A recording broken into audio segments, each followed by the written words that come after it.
Hello friends, എല്ലാവർക്കും എന്റെ happy Christmas. ഇപ്പൊ ക്രിസ്മസ് ഒക്കെ ആയിട്ട് നിങ്ങൾക്ക് എന്താണ് പരിപാടി? എല്ലാവരും സുഖമായിട്ടിരിക്കുന്നെന്ന് വിശ്വസിക്കുന്നു. അപ്പൊ നമുക്കിന്ന് ക്രിസ്മസ് ആയിട്ട് ഒരു ചെറിയ കാര്യം ഒന്ന് പഠിക്കാം കേട്ടോ. അതായത് ഒരു ബേസിക് ആയിട്ടുള്ള എപ്പോഴും ആവർത്തിച്ചു വരുന്ന ഒരു ക്വസ്റ്റ്യൻ ആണേ. അത് നമുക്കൊന്ന് പഠിച്ചാലോ? ക്വസ്റ്റ്യൻ നോക്കിക്കേ. ഒരു വരിയിൽ അനുവിന്റെ സ്ഥാനം ഇടതു നിന്ന് 17-ാമതും വലതു നിന്ന് 16-ാമതുമായാൽ ആ വരിയിൽ മുഴുവൻ എത്ര ആളുകളുണ്ട്? അതായത് അനു ഒരു വരിയിൽ നിൽക്കുക, ഇടതു നിന്നുള്ള സ്ഥാനം തന്നിട്ടുണ്ട് 17-ാമതും വലതു നിന്നുള്ള സ്ഥാനം തന്നിട്ടുണ്ട് 16-ാമതും. ഇങ്ങനെ ആയാൽ ആ വരിയിൽ മൊത്തം എത്ര ആൾക്കാരുണ്ടെന്നാണ് നമ്മളോട് ചോദിച്ചേക്കുന്നത്. ഇത് നമുക്ക് വരച്ച് കണ്ടുപിടിക്കാം, അല്ലാതെ ഒരു സിമ്പിൾ മെത്തേഡ് ഉപയോഗിച്ച് ചെയ്യാം. നമ്മൾ ആദ്യമേ സിമ്പിൾ മെത്തേഡ് ഉപയോഗിച്ച് ചെയ്യും, എന്നിട്ട് നമ്മൾ വരച്ചും ചെയ്യും. ഓക്കെ, ഇവിടെ നോക്കിക്കേ.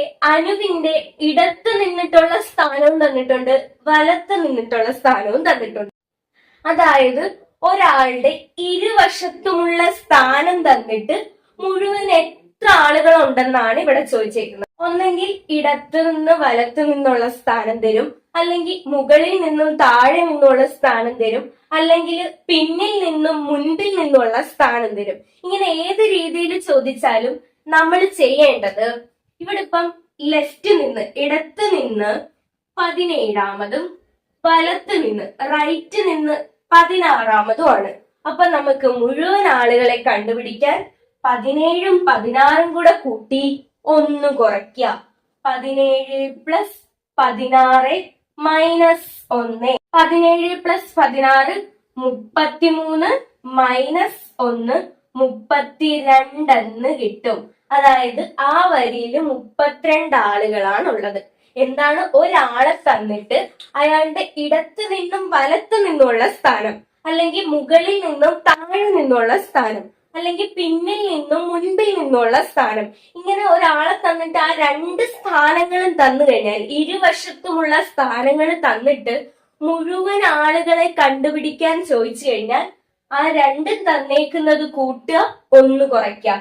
ലെഫ്റ്റ് റൈറ്റ് ആയതുകൊണ്ട് ലെഫ്റ്റിൽ നിന്നുള്ള സ്ഥാനമായ 17ഉം റൈറ്റിൽ നിന്നുള്ള സ്ഥാനമായ 16ഉം നമ്മൾ കൂട്ടിയിട്ട് 1 കുറച്ചു. 17 പ്ലസ് 16 33 മൈനസ് 1 32 എന്ന് കിട്ടും. അതായത് ആ വരിയിൽ ടോട്ടൽ 32 പേരാണ് ഉള്ളത്. അടുത്ത ക്വസ്റ്റ്യൻ നോക്കിയേ. ഒരു ക്യൂവിൽ ജോണിന്റെ സ്ഥാനം മുന്നിൽ നിന്ന് 20-ാമതും പിന്നിൽ നിന്ന് 15-ാമതുമായാൽ ആ വരിയിൽ മുഴുവൻ എത്ര ആളുകളുണ്ട്? നേരത്തെ പോലുള്ള സെയിം ക്വസ്റ്റ്യൻ ആണ്. നേരത്തെ ഇടതും വലതും ആയിരുന്നു തന്നിരുന്നത്, ഇവിടെ മുന്നും പിൻപുമാണ് തന്നിരിക്കുന്നത്. അതായത് ഒരാളുണ്ട് ജോണ്, ആ ജോണിന്റെ ഇരുവശത്തുള്ള, അല്ലെ മുന്നില് പിന്നില്, അല്ലെ വലത് ഇടത്ത്, അല്ലെങ്കിൽ മുകളില് താഴെ, ഇങ്ങനെ തന്നു കഴിഞ്ഞാൽ നമ്മൾ പഠിച്ചായിരുന്നു മുന്നിൽ നിന്നുള്ളതും പിന്നിൽ നിന്നുള്ളതും കൂടി കൂട്ടിയിട്ട് 1 കുറയും. അപ്പൊ ഇവിടെ മുന്നിൽ നിന്ന് 20-ാമത്തെ സ്ഥാനത്താണ്, പിന്നിൽ നിന്ന് 15-ാമത്തെ സ്ഥാനത്തുമാണ്. അങ്ങനാണെങ്കിൽ ആ ക്യൂവില് എത്ര ആളുകൾ ഉണ്ടെന്ന് കണ്ടുപിടിക്കാൻ 20ഉം 15ഉം കൂടെ കൂട്ടി 1 കുറയ്ക്കുക. 20 പ്ലസ് 15 മൈനസ് 1. 20 പ്ലസ് 15 35 മൈനസ് 1 34 എന്ന് കിട്ടും. അതായത് ആ വരിയിൽ 34 പേരുകളായിരുന്നു, ടോട്ടൽ 34 ആളുകളായിരുന്നു ഉള്ളത്. അടുത്ത നോക്കിയേ. ഒരു വരിയിൽ എക്സിന്റെ സ്ഥാനം മുന്നിൽ നിന്ന് 40-ാമതും പിന്നിൽ നിന്ന് 15-ാമതുമായാൽ ആ വരിയിൽ മുഴുവൻ എത്ര ആളുകളുണ്ട്? ഇവിടെ പേരിന് പകരം ഒരു എക്സ് എന്ന് തന്നേക്കുവാണ്. ഒന്നും നോക്കണ്ട, നമുക്കറിയാം മുന്നിൽ നിന്ന് പിന്നിൽ നിന്ന്, അല്ലെ വലത് നിന്ന് ഇടത് നിന്ന്, അല്ലെ മുകളിൽ നിന്ന് താഴെ നിന്ന്, ഇങ്ങനെ ചോദിച്ചെന്നാൽ തന്നിരിക്കുന്ന സ്ഥാനങ്ങൾ തമ്മിൽ കൂട്ടിയിട്ട് 1 കുറയ്ക്കാം. ഇവിടെ തന്നിരിക്കുന്ന സ്ഥാനം മുന്നിൽ നിന്ന് 41-ാമതും പിന്നിൽ നിന്ന് 15-ാമതുമാണ്. 41ഉം 15ഉം കൂടെ കൂട്ടി 1 കുറയ്ക്കുക. 41 പ്ലസ് 15 6, 56 മൈനസ് 1 55 എന്ന് കിട്ടും. അതായത് ആ വരിയിൽ മുഴുവൻ 55 ആളുകളാണുള്ളത്. അപ്പൊ നമ്മൾ ഈ മെത്തേഡിൽ ചെയ്യാൻ പഠിച്ചു. ഇനി നമ്മൾ വരച്ച് എങ്ങനെയാ ചെയ്യുന്നേ നോക്കാം. വരച്ച് ചെയ്യുന്നതിനേക്കാളും എളുപ്പം ഇതാണ്. എന്നാലും ഞാൻ വരച്ച് ചെയ്യുന്നതും കൂടി കാണിച്ചു തരാം. ഈ ക്വസ്റ്റ്യൻ തന്നെ നമുക്ക് എങ്ങനെ വരച്ച് കണ്ടുപിടിക്കാൻ നോക്കാം. നമ്മുടെ ക്വസ്റ്റ്യൻ എന്തായിരുന്നു? എക്സിന്റെ സ്ഥാനം എന്ന് പറയുന്നത് മുന്നിൽ നിന്ന് 41-ാമതാണ്. ഇതാണ് നമ്മുടെ മുൻപിലുള്ളത്. ആ മുന്നിൽ നിന്ന് 41-ാമതാണ് എക്സ് നിൽക്കുന്നത്. അപ്പൊ 40 പേര് കഴിഞ്ഞിട്ട് 41-ാമതാണ് നമ്മുടെ എക്സ് നിൽക്കുന്നത്. അതൊക്കെ ആയല്ലോ. മുന്നിൽ നിന്ന് 41-ാമതാണ് എക്സ് ഉള്ളത്. 40 പേര് കഴിഞ്ഞിട്ട് 41-ാമതാണ് എക്സ് നിൽക്കുന്നത്. ഇനി അടുത്തത് പറഞ്ഞേക്കുന്നത് പിന്നിൽ നിന്ന് 15-ാമതാണ് എക്സ്. ഇതാണ് പിന്നിൽ നിന്ന് 15-ാമതാണ് എക്സ്. അതായത് പിന്നിൽ നിന്ന് 14 പേര് കഴിഞ്ഞിട്ട് 15-ാമത്തെ ആളാണ് എക്സ് എന്ന് പറയുന്നത്. അപ്പം മുന്നിൽ നിന്ന് 40 പേര് കഴിഞ്ഞ് 41-ാമത് എക്സും പിന്നിൽ നിന്ന് 14 പേര് കഴിഞ്ഞ് 15-ാമത്തെ ആള് എക്സും ആണ്. അങ്ങനെയാണെങ്കിൽ ടോട്ടൽ എന്ന് പറയുന്നത് നോക്കിയേ, 40, പിന്നെ ഈ എക്സ് എന്ന് പറയുന്ന ഒരാള്, പിന്നെ 14 പേര്. അതായത് 40 + 1 + 14. പകുതി മിക്ക പേര് ഈ എക്സിനെ കൂട്ടത്തില്ല. അപ്പൊ നമ്മുടെ ആൻസർ തെറ്റിപ്പോവും. ഇവിടെ 40 പേരുണ്ട്, പിന്നെ എക്സ് ഉണ്ട്, പിന്നെ 14 പേരുണ്ട്. അപ്പൊ 40 + എക്സ് ഒരാള് പ്ലസ് 14. അപ്പൊ ടോട്ടല് 55 പേരുണ്ടെന്ന് കിട്ടും. ഓക്കെ, വരച്ച് കണ്ടുപിടിക്കുന്നത് ഇങ്ങനെയാണ്. മറ്റേതാണ് സിമ്പിൾ മെത്തേഡ് രീതിയിൽ 2 കൂടി കൂട്ടുക, 1 കുറയ്ക്കുക. ഓക്കെ, അപ്പൊ നമ്മള് നേരത്തെ ഉള്ള ക്വസ്റ്റ്യൻ കഴിഞ്ഞു.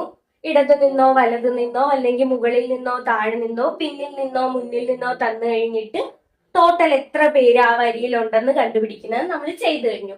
ഇനി അടുത്ത ഒരു മോഡൽ ക്വസ്റ്റ്യൻ ആണ്. 20 ആളുകളുള്ള ഒരു വരിയിൽ രാമു വലതു നിന്ന് 11-ാമതായാൽ ഇടത് നിന്ന് രാമുവിന്റെ സ്ഥാനം എത്ര? ഇതാണ് നമ്മുടെ ക്വസ്റ്റ്യൻ. എന്താണ് പറഞ്ഞേക്കുന്നത്? ഒരു വരിയുണ്ട്, ആ വരിയിൽ ടോട്ടൽ 20 ആളുകളുണ്ട്. അതിൽ രാമുവിന്റെ വലത് നിന്നുള്ള സ്ഥാനം എന്ന് പറയുന്നത് 11 ഇടത് നിന്നുള്ള സ്ഥാനമാണ് നമുക്ക് കണ്ടുപിടിക്കേണ്ടത്. ടോട്ടൽ 20 ആളുകളുണ്ട്. രാമു വലത് നിന്ന് 11-ാമതാണ് ഇവിടെ രാമു നിൽക്കുന്നത്. അങ്ങനെയാണ് ഇടത് നിന്ന് രാമു എത്രാമത്തെ സ്ഥാനത്താണെന്ന് പറയാനാണ് നമ്മളോട് പറഞ്ഞേക്കുന്നത്. അപ്പൊ നമുക്ക് ഇത് കണ്ടുപിടിക്കാനും വരച്ചും കണ്ടുപിടിക്കാം, അല്ലാതെ നമുക്ക് മെത്തേഡ് ഉപയോഗിച്ചും ചെയ്യാം. അപ്പൊ ഫസ്റ്റിലെ ഞാൻ ആ സിമ്പിൾ മെത്തേഡ് ഉപയോഗിച്ച് പറയും, പിന്നീട് വരച്ചും കാണിക്കും. അപ്പൊ നോക്കിക്കേ, ഇവിടെ പറഞ്ഞേക്കുന്നത് 20 ആളുകളാണ്, വലത് നിന്ന് 11-ാമത്തെ സ്ഥാനത്താണെന്നും പറഞ്ഞു. അപ്പൊ ഇടത് നിന്നുള്ള സ്ഥാനം കണ്ടുപിടിക്കാൻ ഈ ടോട്ടലായ 20-ൽ നിന്ന് വലത്ത് നിന്നുള്ള സ്ഥാനം കുറച്ചിട്ട് 1 കൂട്ടുക. 20-ൽ നിന്ന് 11 കുറച്ചിട്ട് 1 കൂട്ടുക. 20 എന്ന് പറയുന്നത് ടോട്ടലാണ്. അതിൽ നിന്ന് വലത്ത് നിന്നുള്ള സ്ഥാനം 11, അത് കുറച്ചിട്ട് 1 കൂട്ടും.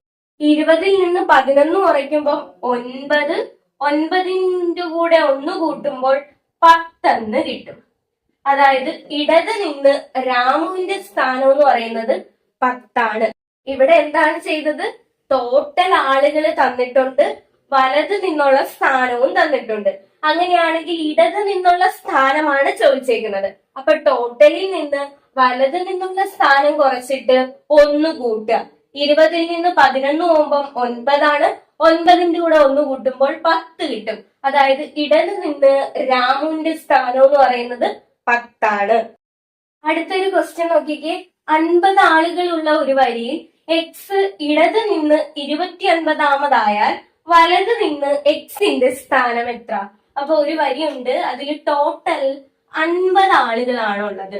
അതില് ഇടത് നിന്ന് എക്സിന്റെ സ്ഥാനം എന്ന് പറയുന്നത് 29-ാമതാണ്. 29-ാമതാണ് എക്സ് നിൽക്കുന്നത്. അങ്ങനെയാണെങ്കിൽ വലത് നിന്നുള്ള എക്സിന്റെ സ്ഥാനം എത്ര ആണെന്നാണ് ചോദിച്ചേക്കുന്നത്. അപ്പൊ കണ്ടുപിടിക്കാൻ നമുക്കറിയാം, ടോട്ടൽ ആയിട്ടുള്ള ഈ 50-ൽ നിന്ന് ഇടത് നിന്നുള്ള സ്ഥാനമായ 29 കുറച്ചിട്ട് 1 കൂട്ടുക. 50-ൽ നിന്ന് 29 കുറച്ചിട്ട് 1 കൂട്ടുക. 50ൽ നിന്ന് 29 കുറയ്ക്കുമ്പോൾ 21 കിട്ടും. 21ന്റെ കൂടെ 1 കൂട്ടുമ്പോൾ 22 എന്ന് കിട്ടും. അതായത് ടോട്ടൽ 50 ആളുകളായിരുന്നു ഉള്ളത്. ഇടത് നിന്ന് എക്സ് 29ാമത്തെ സ്ഥാനത്തായിരുന്നു. വലതു നിന്നുള്ളത് നമ്മളിപ്പോ കണ്ടെത്തി 22ാമത്തെ സ്ഥാനത്താണെന്ന് കണ്ടെത്തി. എങ്ങനെയാണ് കണ്ടുപിടിച്ചത്? ആ ടോട്ടൽ ആയിട്ടുള്ള ആളുകൾ 50ൽ നിന്ന് ഇടത് നിന്നുള്ള സ്ഥാനം 29 കുറച്ചിട്ട് 1 കൂട്ടി. ഇനി നമുക്ക് വരച്ചെങ്ങനെ കണ്ടുപിടിക്കാൻ നോക്കാം. ടോട്ടല് 50 ആളുകളാണെന്നുള്ളത്. അതിൽ എക്സ് എന്ന് പറയുന്നത് ഇടത് നിന്ന് 29ാമതാണ്. ഇടത് നിന്ന് 29ാമതാണ് എക്സ് നിൽക്കുന്നത്. അതായത് 28 പേര് കഴിഞ്ഞ് 29ാമത്തെ ആളാണ് എക്സ് എന്ന് പറയുന്നത്. അങ്ങനെയാണെങ്കിൽ വലത് നിന്ന് എക്സിന്റെ സ്ഥാനമാണ് നമ്മളോട് ചോദിച്ചേക്കുന്നത്. അപ്പൊ 28 പേര് കഴിഞ്ഞ് 29ാമത്തെ ആളാണ് എക്സ് എന്ന് പറയുന്നത്. അപ്പൊ 28 പേരും കഴിഞ്ഞ് 29 പേരും കഴിഞ്ഞ് ബാക്കി ഇനി എത്ര പേരുണ്ട്? 50ന്ന് 29 പേര് പോയി കഴിഞ്ഞിട്ട് ബാക്കി ഇവിടെ 21 പേരാണ് ഉള്ളത്. അപ്പൊ ഇടത് നിന്ന് 28 പേര് കഴിഞ്ഞ് 29ാമത് എക്സ് കിടക്കുന്നത്. ഈ എക്സ് കഴിഞ്ഞിട്ട് ബാക്കി 21 പേരുണ്ട്. അങ്ങനെയാണെങ്കിൽ വലത് നിന്ന് എക്സിന്റെ സ്ഥാനം എന്ന് പറയുന്നത് ഇവിടുന്ന് 21 പേര് കഴിഞ്ഞ് അടുത്ത ആളാണ് 22ആയ എക്സ്. അപ്പൊ എക്സിന്റെ സ്ഥാനം എന്ന് പറയുന്നത് 22ആണ്. അപ്പൊ ഇന്നത്തെ ക്ലാസ് ഇത്രയേ ഉള്ളൂ. ബേസിക് ആയിട്ട് എപ്പോഴും ആവർത്തിച്ച് വരുന്ന ഒരു ക്വസ്റ്റ്യൻ ആണ് നമ്മൾ ഇന്ന് ചെയ്തത്. അപ്പൊ വീഡിയോ ഇഷ്ടപ്പെട്ടാൽ ലൈക്ക് ചെയ്യുക, ഷെയർ ചെയ്യുക, സബ്സ്ക്രൈബ് ചെയ്യുക, നിങ്ങളുടെ കൂട്ടുകാരിലേക്കൊക്കെ എത്തിക്കുക. അടുത്ത ക്ലാസ്സിൽ കാണുന്നത് വരേക്കും ബൈ.